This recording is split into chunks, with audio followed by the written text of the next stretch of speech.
Hi guys, welcome back to my YouTube channel that is Swapna's tutorial. So ನೀವು ನನ್ನ ಚಾನಲ್ಗೆ subscribe ಆಗಿಲ್ಲ ಅಂದರೆ ಪ್ಲೀಸ್ ಸಬ್ಸ್ಕ್ರೈಬ್ ಆಗಿ, ವೀಡಿಯೋಸ್ನ ಲೈಕ್ ಮಾಡಿ, ಶೇರ್ ಮಾಡಿ, ಹಾಗೆ ಕಮೆಂಟ್ ಮಾಡಿ. ಸೊ ಇವತ್ತು ನಾನು ಮಾಡ್ತಿರೋ ಸಬ್ಜೆಕ್ಟ್ ಯಾವುದು ಅಂದರೆ ಸೆಕೆಂಡ್ ಸೆಮ್ BComನ ಬ್ಯಾಂಕಿಂಗ್ ಆಪರೇಷನ್ಸ್ ಅಂತ ಹೇಳಿ ಈ ಒಂದು ಸಬ್ಜೆಕ್ಟ್ನ ಎಕ್ಸ್ಪ್ಲೇನ್ ಮಾಡ್ತಿದ್ದೀನಿ. ಸೊ ಅದರಲ್ಲಿ ಚಾಪ್ಟರ್ 1 ಬಂದುಬಿಟ್ಟು ಇವ್ಯಾಲ್ಯೂಯೇಷನ್ಸ್ ಆಫ್ ಬ್ಯಾಂಕ್ಸ್ ಅಂತ ಹೇಳಿ. ಸೊ ಆಲ್ರೆಡಿ ನಾನು ಈ ಒಂದು ಚಾಪ್ಟರ್ ರಿಲೇಟೆಡ್ ತುಂಬ ಟಾಪಿಕ್ಸ್ಗಳನ್ನ ಅಥವಾ ತುಂಬ ವೀಡಿಯೋಸ್ಗಳನ್ನ ಎಕ್ಸ್ಪ್ಲೇನ್ ಮಾಡಿ ಅಪ್ಲೋಡ್ ಮಾಡಿದ್ದೀನಿ. ಯಾರೆಲ್ಲ ಆ ವೀಡಿಯೋಸ್ನ ನೋಡಿಲ್ವೋ ಒಂದ್ಸತಿ ಆ ವೀಡಿಯೋಸ್ನ ನೋಡ್ಕೊಂಡು ಬಂದು ಈ ಒಂದು ವೀಡಿಯೋನ ನೋಡಿ, ಬಿಕಾಸ್ ನಿಮಗೆ ಕಂಟಿನ್ಯೂಷನ್ ಪ್ರಾಪರಾಗಿ ಸಿಗುತ್ತೆ ಅನ್ನೋ ಒಂದು ರೀಸನಿಂದ. ಅದರ ಜೊತೆಗೆ ನಾನು ಯಾವುದೇ ಒಂದು ಟಾಪಿಕ್ನು ಕೂಡ ಸ್ಕಿಪ್ ಮಾಡ್ದಂಗೆ ಪ್ರತಿಯೊಂದು ವೀಡಿಯೋನೂ ಕೂಡ ಅಂದರೆ ಪ್ರತಿಯೊಂದು ಟಾಪಿಕ್ ಮೇಲೂ ಕೂಡ ವೀಡಿಯೋ ಅನ್ನೋದನ್ನ ಮಾಡ್ತಿದ್ದೀನಿ. ಸೊ ನೀವೆಲ್ಲ ಒಂದ್ಸತಿ ಪ್ಲೇಲಿಸ್ಟಲ್ಲಿರುತ್ತೆ, ಒಂದ್ಸತಿ ಹೋಗಿ ಆ ವೀಡಿಯೋಸ್ನ ನೋಡ್ಕೊಂಡು ಬನ್ನಿ. ಸೊ ಈ ಒಂದು ವೀಡಿಯೋದಲ್ಲಿ ನಾನು structure of Indian banking system ಬಗ್ಗೆ ನೋಡ್ತಾ ಹೋಗೋಣ. ಓಕೆನಾ, ಏನಿದೆ structure of Indian banking system ಅಂದರೆ, ಸೊ ನೋಡಿ, it is divided into different types of banks based on their function and ownership. ಅಂದರೆ ಏನು, ಇಂಡಿಯನ್ ಬ್ಯಾಂಕಿಂಗ್ ಸಿಸ್ಟಮ್ ಅನ್ನೋದು ಅಥವಾ ಇಂಡಿಯನ್ ಬ್ಯಾಂಕ್ಸ್ ಅನ್ನೋದು ಏನಾಗಿದೆ ಅಂದರೆ ಡಿಫ್ರೆಂಟ್ ಟೈಪ್ಸ್ ಆಫ್ ಬ್ಯಾಂಕ್ಸ್ ಆಗಿ ಡಿವೈಡ್ ಆಗಿದೆ. ಯಾಕೆ, ಅದರ ಒಂದು ಫಂಕ್ಷನ್ ಮತ್ತು ಓನರ್ಶಿಪ್ ಬೇಸಿಸ್ ಮೇಲೆ ಡಿಫ್ರೆಂಟ್ ಕ್ಯಾಟಗರೀಸ್ ಅಥವಾ ಡಿಫ್ರೆಂಟ್ ಟೈಪ್ಸ್ ಆಗಿ ಡಿವೈಡ್ ಆಗ್ತಾ ಹೋಗಿದೆ ಇಂಡಿಯನ್ ಬ್ಯಾಂಕಿಂಗ್ ಸಿಸ್ಟಮ್ ಅನ್ನೋದು.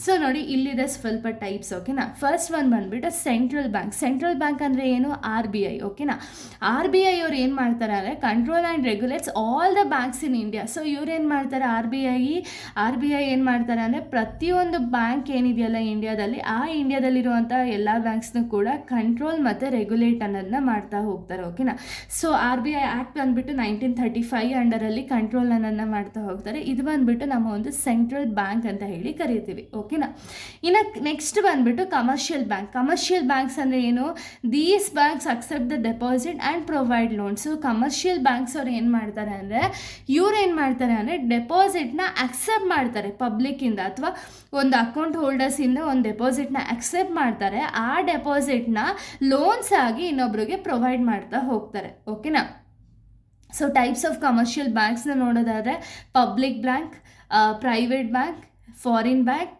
ರೀಜನಲ್, ರೂರಲ್ ಬ್ಯಾಂಕ್ ಅಂತ ಹೇಳಿ ಇದೆಲ್ಲ types of commercial banks. So ನಿಮಗೆ ಗೊತ್ತಿದೆ ಪಬ್ಲಿಕ್ ಬ್ಯಾಂಕ್ ಅಂದರೆ ಏನು, ಇದು ಬಂದುಬಿಟ್ಟು 50% ಓನರ್ಶಿಪ್ ಬಂದುಬಿಟ್ಟು ಗೌರ್ಮೆಂಟ್ ಅಂಡರ್ ಇರುತ್ತೆ, 50% ಮೇಲೆ ಗೌರ್ಮೆಂಟ್ ಅಂಡರ್ ಇರುತ್ತೆ. ಸೊ ಇಲ್ಲೇನಾಗುತ್ತೆ ಅಂದರೆ ಕಂಪ್ಲೀಟಾಗಿ ಗೌರ್ಮೆಂಟ್ ಅನ್ನೋರು ಈ ಒಂದು ಬ್ಯಾಂಕ್ಸ್ ಅನ್ನೋದನ್ನ ಕಂಪ್ಲೀಟಾಗಿ ಕಂಟ್ರೋಲ್ ಅನ್ನೋದನ್ನ ಮಾಡ್ತಾ ಹೋಗ್ತಾರೆ. ಇನ್ನು ಪ್ರೈವೇಟ್ ಬ್ಯಾಂಕ್ ಬಂದುಬಿಟ್ಟು ಪ್ರೈವೇಟ್ ಓನರ್ಶಿಪ್ ಇರುತ್ತೆ. ಇನ್ನು ಫಾರಿನ್ ಬ್ಯಾಂಕ್ ಬಂದುಬಿಟ್ಟು ಹೆಡ್ ಆಫೀಸ್ ಬಂದುಬಿಟ್ಟು ಬೇರೆ ಕಂಟ್ರಿಲಿರುತ್ತೆ, ಬಟ್ ಇಲ್ಲಿ ಆಪ್ರೇಷನ್ ಅನ್ನೋದನ್ನ ಮಾಡ್ತಾ ಹೋಗ್ತಿರ್ತಾರೆ, ಲೈಕ್ ಬೇರೆ ಬೇರೆ ಬ್ರಾಂಚಸ್ ಅನ್ನೋದಿರುತ್ತೆ. ಇನ್ನು ರೀಜನಲ್, ರೂರಲ್ ಬ್ಯಾಂಕ್. ಓಕೆನಾ, ಈ ರೀತಿ ಬಂದುಬಿಟ್ಟು ಒಂದು ಕಮರ್ಷಿಯಲ್ ಬ್ಯಾಂಕ್ಸ್ ಒಂದು ಟೈಪ್ಸ್ಗಳಾಗಿರುತ್ತೆ. ಓಕೆನಾ, ಇನ್ನು ನೆಕ್ಸ್ಟ್ ಬಂದುಬಿಟ್ಟು ಕೋಆಪರೇಟಿವ್ ಬ್ಯಾಂಕ್. ಕೋಆಪರೇಟಿವ್ ಬ್ಯಾಂಕ್ ಅಂದರೆ ಏನು, ಸೊ ಕೋಆಪರೇಟಿವ್ ಬ್ಯಾಂಕ್ ಅನ್ನೋದು it is form to help the farmers and small business. ಅಂದರೆ ಏನು, ಸೊ ಕೋಆಪರೇಟಿವ್ ಬ್ಯಾಂಕ್ ಅಂದರೆ ಏನು ಅಂತ ಹೇಳಿ ಸಿಂಪಲಾಗಿ ಹೇಳ್ತೀನಿ ನೋಡಿ. ಸೊ ಕೋಆಪರೇಟಿವ್ ಬ್ಯಾಂಕ್ ಅಂದರೆ ಏನು ಅಂದರೆ ಸ್ವಲ್ಪ ಜನ ಸೇರಿಕೊಂಡು ಬ್ಯಾಂಕ್ ಅನ್ನೋದನ್ನ ಫಾರ್ಮ್ ಮಾಡಿರ್ತಾರೆ. ಓಕೆನಾ, ಬ್ಯಾಂಕ್ ಅನ್ನೋದನ್ನ ಫಾರ್ಮ್ ಮಾಡಿರ್ತಾರೆ.